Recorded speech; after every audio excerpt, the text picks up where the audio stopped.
Hey YouTube buds. Okay, so we got us a new camera. The GoPro had broken, unfortunately. As you can see on the bottom, fairly common problem for these, the bottom of these, for the mounting point to break off.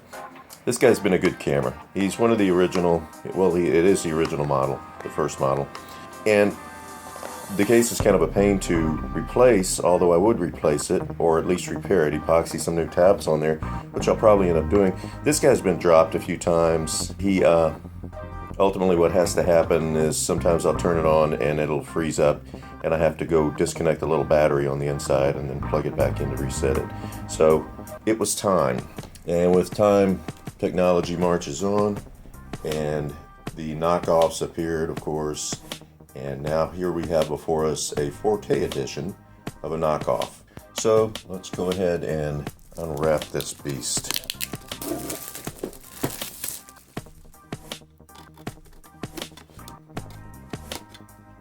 Yeah, this is going to be pretty good. Here's the specs on it. Let's see if I can get this. Yeah, 4K. It does 4K at 25 frames per second. It does 2.7K at 30. Of course, 1080p at 60. It also does 12 meg photos. It does not include the micro SD card, but luckily I have a 64 gig card that has been kind of laying around here. It needed to be purposed. It's got micro USB HDMI. Unfortunately, it doesn't have an external mic plug, but that's fine. It has a remote included, which is really cool. The remote, you strap it on your wrist and you can remotely take a picture or video. So there it is. Looks a whole lot like a GoPro. And my understanding is you can use all the same accessories. It does have a screen on the back, color screen, which is really cool. But yeah, to be able to use all the GoPro accessories with this beast is going to be helpful, because I do have a few accessories. Okay, so this guy lifts open. Kind of a neat box. You know, for 84 and some change, good grief, it's a great deal. Here's the waterproof back.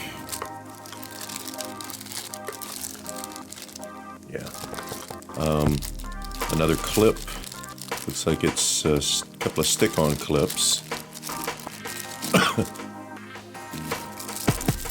The second battery. I believe the first battery is already installed. This is another mount of sorts.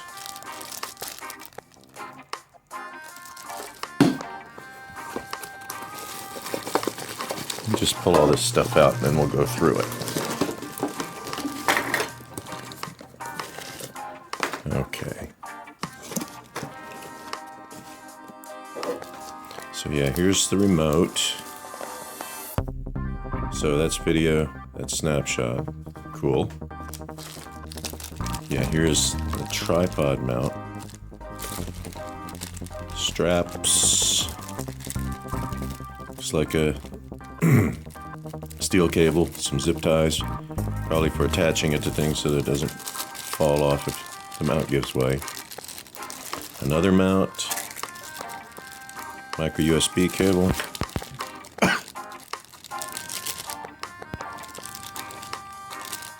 This is another mount. It looks like, oh, it's a clip-on. Very cool. Yet another mount.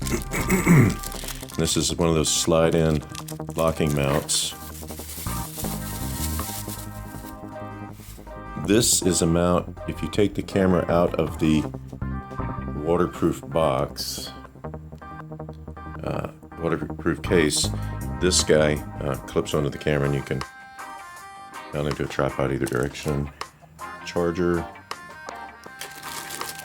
And a mount for mounting on, well, stanchions, of course. Very cool. Alrighty. So let me figure out how this guy is. There we go. Alrighty.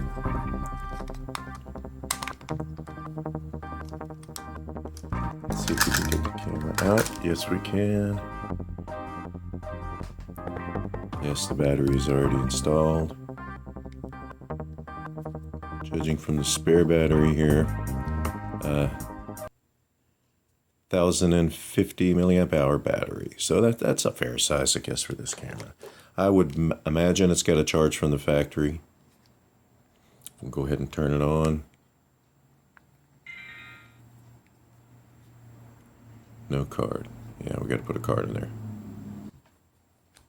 All right, let's put our card in.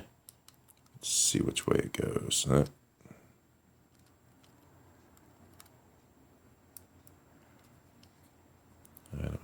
Press and hold the power button.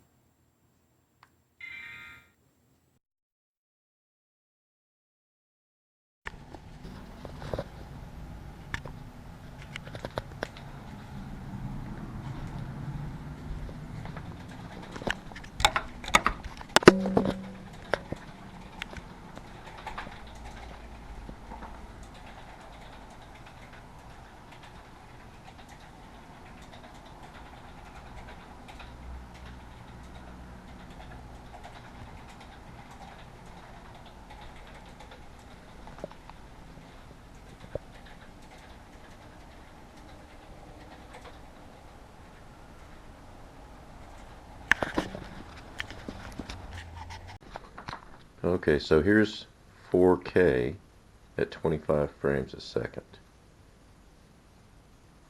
You'll notice probably some stuttering as I sweep around.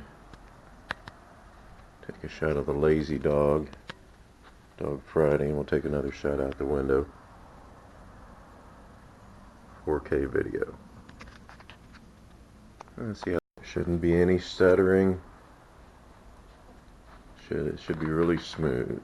So let's do our pan around.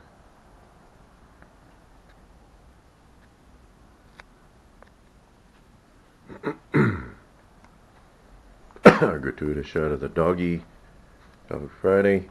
She's actually got her head up now. And out the window.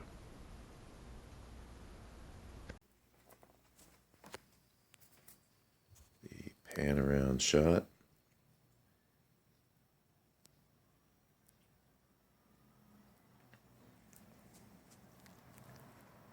Shot of Dog Friday.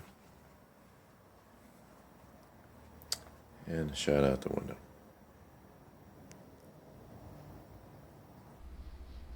Okay, folks, so my take on this camera is that for 84 bucks, it's a decent buy. The remote didn't work. Another picadillo is every time you take the battery out to change to a new battery, it loses the date and time. You have to go reset that. It keeps all the other settings. Would I buy the camera again? No. Would I recommend it? No.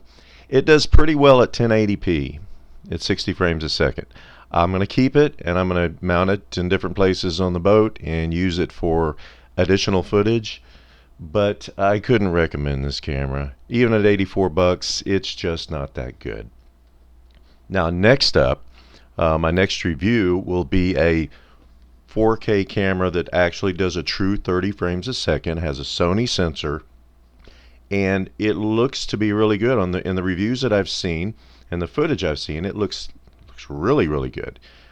This one sells for $115. So that review will be coming up next. Probably I'm supposed to get it within the next 2 weeks. So within the next probably 3 weeks, you'll get another review. Anyway, thanks for tuning in. Talk to you guys later.